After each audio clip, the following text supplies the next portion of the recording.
हर हर महादेव। हमारे चैनल पे आप सभी का स्वागत। जब जिंदगी बहुत संघर्ष में चल रही हो, बहुत दुख का जीवन चल रहा हो, बहुत कष्ट का जीवन चल रहा हो, बहुत कष्टमय जीवन चल रहा हो, तब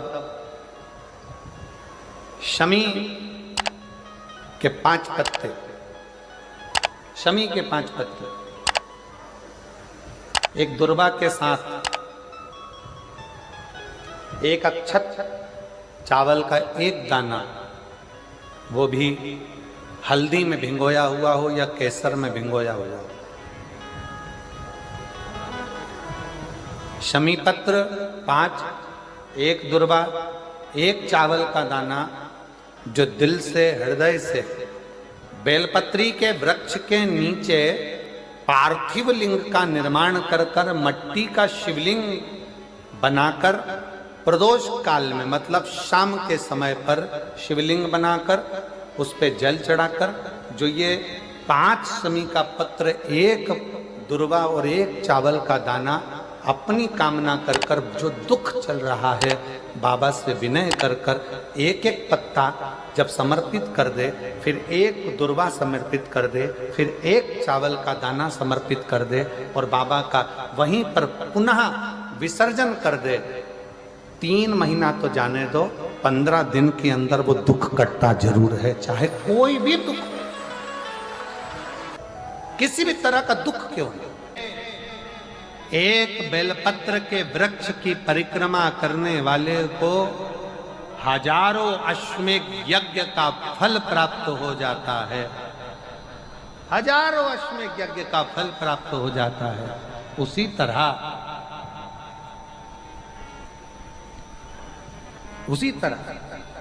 एक पार्थिव लिंग का निर्माण करने वाले को, मिट्टी का शिवलिंग का निर्माण कर कर पूजन करने वालों को 12 ज्योतिर्लिंग के शिवलिंग के दर्शन का पुण्य फल प्राप्त। बहुत ध्यान लगाकर सुनिएगा। एक बेलपत्री और उस बेलपत्री में एक चंदन की बिंदी और एक अक्षत का दाना मात्र रखकर भी अगर शिवालय पर चढ़ा दी जाती है, एक बेलपत्री, एक चंदन का बिंदी, और चंदन फिर निवेदन करेंगे। आज के जमाने में तुम लोग सब घिसा घिसाया, पड़ा पड़ाया, डब्बी का सामान ले लेकर, वो नहीं, चंदन की मुठिया रखो, थोड़ा सा भी घिसो, जरा सा भी घिसो, उसकी एक बिंदी और एक चावल का दाना जब हम भगवान देवादिदेव महादेव को समर्पित करते हैं, अपनी कामना कर कर समर्पित करते हैं, तो निश्चितता है, महापुराण की कथा कहती है, शंकर भगवान उसका फल शीघ्र प्रदान कर देते हैं। भले आपने कुछ करा ना करा, उसका फल तुम्हें मिल जाता है। में जाना, लोटा भरकर जल समर्पित करना, और कभी तुम्हारे जीवन में अगर तुमको लग रहा है कि मैं दुखों से पीछा छूट ही नहीं रहा, तब उस जगह पर बेलपत्री के मध्य भाग में पीला चंदन, ये जो पत्ती है और ये 2 पत्ती हैं, ये बड़ी पत्ती और ये बीच की जो 2 पत्ती हैं, इसके बीच में जो डंडी का भाग रहता है, जो बीच में डंडी का जो भाग है, बड़ी पत्ती और ये 2 छोटी पत्ती के मध्य में जो डंडी का भाग है, उस डंडी के भाग में पीला चंदन और एक अक्षत पीला, शंकर भगवान को आप अगर प्रदोष काल में समर्पित कर रहे हैं, तो ये निश्चित है कि धीरे धीरे कर कर वो दुख समाप्त होगा, वो दुख कटेगा ही। अंतर्गत वर्णन किया गया शंकर भगवान की आराधना में, शिव की आराधना में, जब तुम्हें लगता है कि तुम्हारा व्यापार नहीं चल रहा, कोई तुम्हें धोखा दे रहा है, लक्ष्मी नहीं आ रही, बहुत चिंता में पड़े हुए हो, बहुत टेंशन में जिंदगी चल रही है, बहुत बीमारियां तुमको घेर ली है और चारों तरफ अंधेरा ही अंधेरा नजर आ रहा है, तुमने विचार करा अब मैं तो मर जाऊं तो अच्छा, मैं सुसाइड कर लूं तो अच्छा, मैं मर जाऊं तो अच्छा, तो मरने से पहले एक काम कर कर देखना, शंकर भगवान की आराधना कर कर देखना, शिव पर एक लोटा जल चढ़ा कर देखना, और ज्यादा चिंता, ज्यादा टेंशन हो तो बेलपत्री के जड़ को घिसकर उसका चंदन बनाकर शंकर को लेपन कर कर उसकी भी आराधना कर कर देखना कि बेल चंदन का फल क्या। बेलपत्र, एक बेल, ये कोई साधारण नहीं, एक बेल पत्र, एक बेल, ये कोई साधारण नहीं, एक बेल पत्र। इसकी नीचे की डंडी से लेकर ये दो पत्तियां जहां लगी हैं और दो पत्ती से लेकर ये बीच की जो पत्ती है उसमें जो गैप है, उसमें जो जगह है, दिख रही है आपको? ये दो पत्ती से लेकर बीच की पत्ती के बीच में जो जगह खाली रहती है, 33 कोटि देवी देवताओं विराजमान रहते हैं इस बीच की जगह में। जब शिव जी को चढ़ाया जाता है तब इस पत्ती के बीच की जगह शंकर के शिवलिंग पर रखा जाता है, तो शिव जी इतने प्रसन्न होते हैं कि मेरी स्तुति करने के लिए ये भक्त 33 कोटि देवताओं को लेकर आया है, मेरी स्तुति करने के लिए। लोग चावल लाए, लोग अंबारियां लाए, धन लाए, दौलत लाए, संपदा लाए, पर एक शंकर का भक्त ऐसा होता है जो एक बेलपत्री के रूप में 33 कोटि देवताओं को, 64 योगिनियों को, आदि शक्तियों को शंकर को समर्पित करता है। कितना सुंदर संवाद है, कितना सुंदर बात कही कि भूल से भी किसी तीर्थ में नहीं गए, कहीं हमने गौदान नहीं करा, कहीं हम किसी तीर्थ में नहीं गए, हमने कहीं गौदान नहीं करा, हमने कहीं ब्राह्मण भोजन नहीं कराया, हम कहीं गंगा यमुना कावेरी सरस्वती नर्मदा छिपरा पुण्यवान नदी में हम स्नान नहीं कर पाए। शिव महापुराण की कथा कहती है भूलवश भी अगर पिपलेश्वर या बटकेश्वर किसी शिवालय पर भूल से भी अगर एक लोटा जल चढ़ जाता है तो देव अधिदेव महादेव सारे तीर्थों का फल अपने आप प्रदान कर देते हैं। भूल से भी चढ़,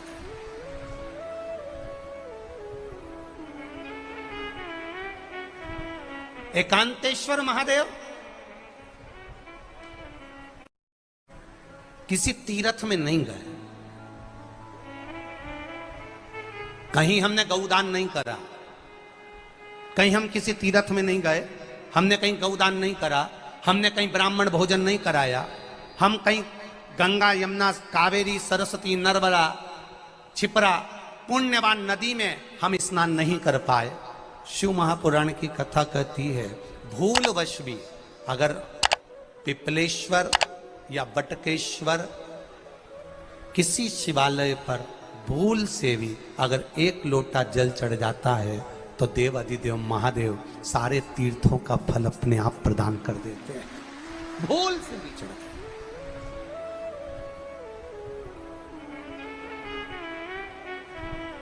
एकांतेश्वर महादेव जो कि एकांत में बैठा हुआ है, एकांतेश्वर महादेव अकेला बैठा है अलमस्त होकर। आप जा रहे हो गाड़ी लेकर,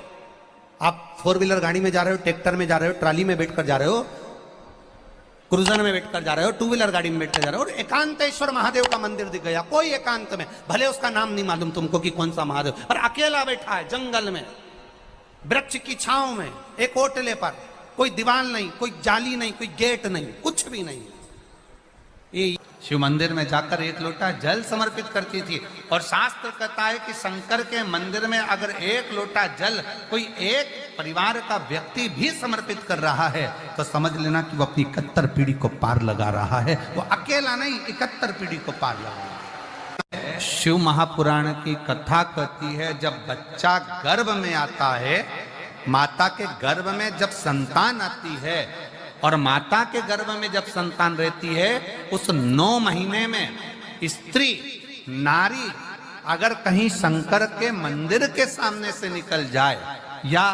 शिवालय का जल स्त्री को मिला हो या शंकर भगवान का कोई प्रसाद या शंकर भगवान का कोई नाम जाप या शंकर भगवान का कोई मंत्र जाप उस स्त्री के कानों में पहुंच जाए तो जो गर्भ में बच्चा होता है वो बच्चा शंकर की कथा तक या शिवालय तक उसको बिना बोले ही वो अपने आप चला ही जाता है, पहुंच ही जाता है। उस गर्भ में रहने वाले बच्चे को भगवान शंकर के मंदिर के सामने से भी कोई गर्भवती स्त्री निकल कर चली जाती है तो उसका भी फल उसको प्राप्त हो जाता है, उसका भी फल उसको प्राप्त हो जाता है। और वो फल साधारण नहीं होता। क्यों? बेलपत्री को जब भी चढ़ाया जाता है तो पीछे की डंडी पकड़कर नहीं चढ़ाया जाता।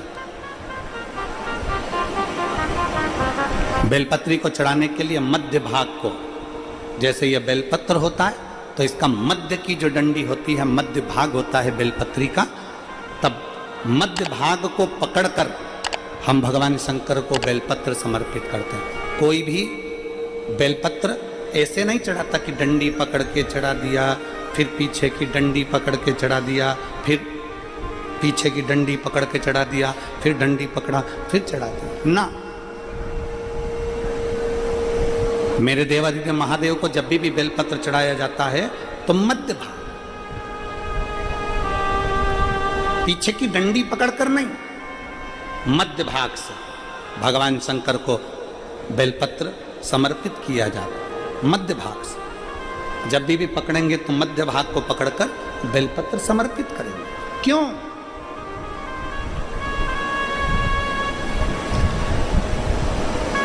क्योंकि हमने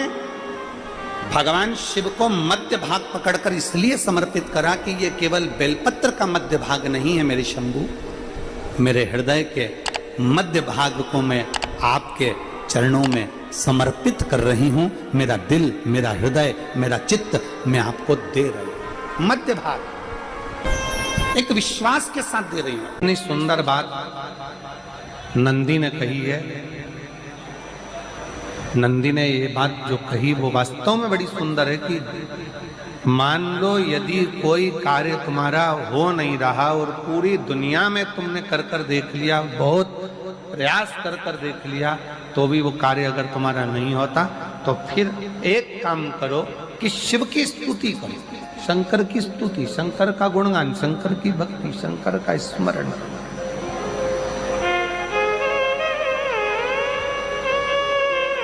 फिर शिव की स्तुति करिए, शंकर से विनय करिए, शंकर से निवेदन करिए, शंकर का गुणगान करिए।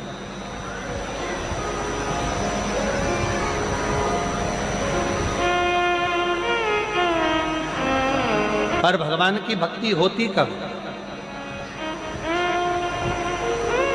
जितने आस्था चैनल पर कथा सुन रहे हैं, जितने फेसबुक यूट्यूब पर कथा सुन रहे हैं, जितने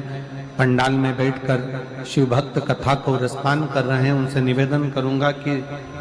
शंकर की भक्ति होती कब है, शंकर का स्मरण कब होता है, शंकर की भक्ति कब होती है, शंकर की कथा सुनने में मन कब लग सकता है? जब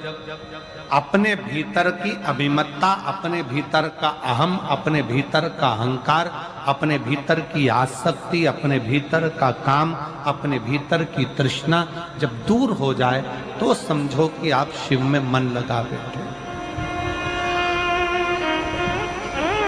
कितने सारे लोग बैठे हैं यहाँ पर कथा में, सब पंडालों के अंदर लोग शिव भक्त बैठे हुए हैं। कई लोग ऐसे भी होंगे जिनका आकर बैठ तो गए पर दिल नहीं लगता। दो जल व्यक्ति के जीवन को बदलते। कितने जल? जम के बोलो जरा। दो जल। एक देवादिदेव महादेव के लिए भरा गया एक लोटा जल और दूसरा है स्वयं के लिए भरा गया एक लोटा जल। यहाँ पर अगर बुजुर्ग मेरी माताएं बैठी होंगी, मेरी जीजियां बैठी हैं, मेरे जीजा बैठे हैं, बुजुर्ग जितनी माताएं बैठी हैं, वो पुराने समय का अगर लेख उठाकर देखेंगे तो पुराने समय के लोग भोजन करने बैठते थे ना, तो भोजन करने से पहले अपने पानी के लोटे को भरकर, अपना गिलास भरकर बैठते थे। किसी ने देखा है कि नहीं देखा? जम के बोलो जरा, देखा है आप लोगों ने? पुराने समय के लोग जब भोजन करने बैठते थे, पुराने समय के लोग जब भोजन करने बैठते थे तो अपना पानी का गिलास, अपना पानी का लोटा पहले भरकर आसन लग जाता था। बहू आसन लगा देती थी, बहू खाना बना देती थी, घर की पत्नी खाना बना देती थी, भोजन बना देती थी, घर के लोग भोजन दे देते थे। थाली कोई भी लगा कर ला के दे, थाली कोई सजा कर ला कर दे, पर घर का जो व्यक्ति खाना खाने बैठता था, भोजन करने बैठता था, वो अपना पानी स्वयं भर कर बैठता था।